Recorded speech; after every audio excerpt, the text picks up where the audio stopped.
So, first question, how much experience do you have with this type of work? Let people know. Let them know how experienced you are, and you can do that through your website. Number 2, are other people happy with your work? Now, that's kind of a funny way of asking it, but that's what reviews and testimonials do, right? People come with this question in their mind, like, I wonder if other people are happy with their work. So they look at your reviews, they look at your testimonials, they look at what other people are saying, and that answers that question. Number 3, what are some examples of your work?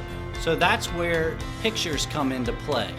Now, I highly recommend you guys have good quality pictures. On the podcast, a few people that I've interviewed already have said that they spend a lot of money on the photography side of their marketing budget because of the return. It's so important that a photographer is there to properly portray the kind of work that they do. So I'm not saying you have to go hire a photographer, but make sure that your pictures represent your personality, the kind of work that you do. If you're claiming to be a boutique builder, a boutique firm, designer, or remodeler, then your photography, your imagery, your website, your online presence, everything that you do, even just the branding, the way you present yourself, should align with that objective. If you are trying to be the funny guy, the funny contractor that I don't care what I look like and you shouldn't either, then you can portray that and you'll attract a certain type of client, right? And that's okay. That's your perspective. So question number 4, are you licensed and insured? That's pretty easy, right? But it should be on your online presence. You should be letting people know that yes, you are licensed and yes, you are insured and you're a real viable contractor in the 21st century. You're not just playing. You're not just playing at this. You're not just trying to earn a buck. You're a serious business and you're going to get all the licensing, the bonding, the insurance, and everything that you need to do to have a proper business. And tell people that on your... And also, don't just say, I'm licensed and insured, but tell them what that means. Explain what that means for them. I have a license in our state, and what that means for you is this. Go ahead and let them know how that's going to benefit them. Number 5, how do I contact you? I mean, homeowners have that in their mind, that question, and your web presence should answer that. Google, Facebook, Instagram, and especially your website, it should be easy for people to contact you or find your contact information. Question number 6, do you have any content online that will help me make my decisions? So what that means is like a blog or a free download or some videos or any kind of information or material that I can use in my research to help me with the decision-making process.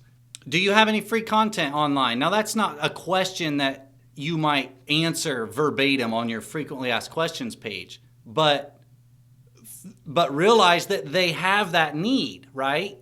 They have that need when they're coming to your online presence. So think of ways that you can satisfy or fulfill that need that they have for helping them make their decisions.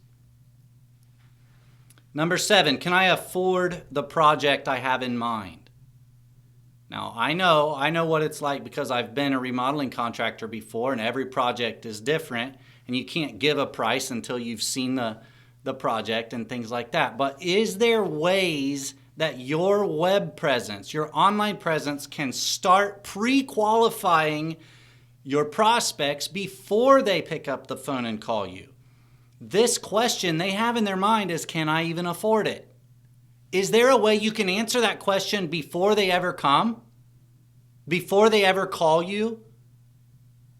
Think about that. If there's ways you can answer their questions before they call you, how awesome is that? You're winning trust in their minds because you're already answering their questions. You are, what's the word I'm looking for? You're thinking ahead. You know what they're going to be asking, and so you're providing content that's answering those questions before they even ask, and they're like, wow, I like this guy. What's the advantage of having IG set up as a business account? I think the advantage is it gives them a way to contact you, as well as it gives you insights into how your channel's working. Instagram gives you a little bit more advantage as a business person because they show you insights. I'm wondering how many of you get jobs through Instagram. Yeah, analytics, easy contact button. And then also you can easily promote your post through Instagram. If you had, say, 5,000 followers or even 1,000 followers, the likelihood of those people seeing your post every time you post is very, very low. And so with a business account, you can spend $5 or $10 and promote your post, and a lot more people will be able to see it that way. Another question, this is number 8. Are your subcontractors licensed and insured? Some homeowners might want to know that. It'd be very easy for you to have that question answered before they ever contact you through your web presence. Number 9, what are your typical days for working and what hours?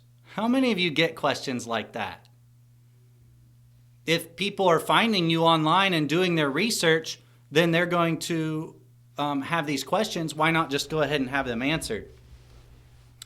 Question number 10, how does billing work? Do you invoice monthly, etc.? How does billing work? You just explain how it works. Maybe make a video. Maybe write a blog post. Whatever you do, make it easy for them to find out how your billing works. Number 11, what are the milestones I can expect? So if you do mostly kitchens or bathrooms, you know pretty much how the milestones work. And if you're targeting certain people with kitchen remodels and bathroom remodels, then on your web presence, explain the milestones. Explain how it works. Number 12, how do you handle design changes and change orders? Let them know ahead of time how it's going to work if changes should come up. 13, do you charge by the hour, lump sum, or base plus time and materials? 14, how much work will you be doing yourself versus a crew or other independent contractor? Question number 15, will you be working on other projects at the same time as my job? Of course, all of this stuff is relative and you can't answer verbatim, right? But if they have questions like this in their minds, find ways to have it answered on your website. 16, is drive time to my job site or to the job site included? 17, what is your refund policy? I think that's probably one that not many of you think about when you're setting up your website. But do you guys, and then 18 is, do you offer warranty? So warranties and refunds, how do you handle that? You ever get asked those kinds of questions? Have it on your website. 19, what professional associations are you a part of? 20, can I trust you? Now that's not something that people are going to ask. And it's not something that on your frequently asked questions page you say, yes, you can trust me. But that's one of the primary questions a homeowner who's doing their research is looking for. Can I trust that person? Do I trust this person? And referrals, word of mouth marketing eliminates most of that, right? And that's why we like referrals and word of mouth so well, is because trust ascends or elevates quickly. But your online presence should be answering those questions they have in their minds, providing value for them to help build up that trust in their minds. And the last question is, when can you start? So those are 21 questions that your website or your online presence, and when I say online presence, I'm talking about your website, your Facebook, your Instagram, and everything that you're doing online comes back to help build your online presence. Those 21 questions gives you ideas. I mean, if you think, well, I don't know what to blog about. I don't know what to put on my blog or on my website. I don't know what I should be talking about in my Instagram stories. I don't know what kind of content to be creating. Man, just take that list of 21 right there and start thinking about each one and different pieces of content you can create to help answer those kinds of questions. That makes sense? And there's a lot more. That's not exhaustive. There's a lot of more questions, but that's something just to get you guys thinking of how you can build up your online presence and answer people's questions before they ever contact you.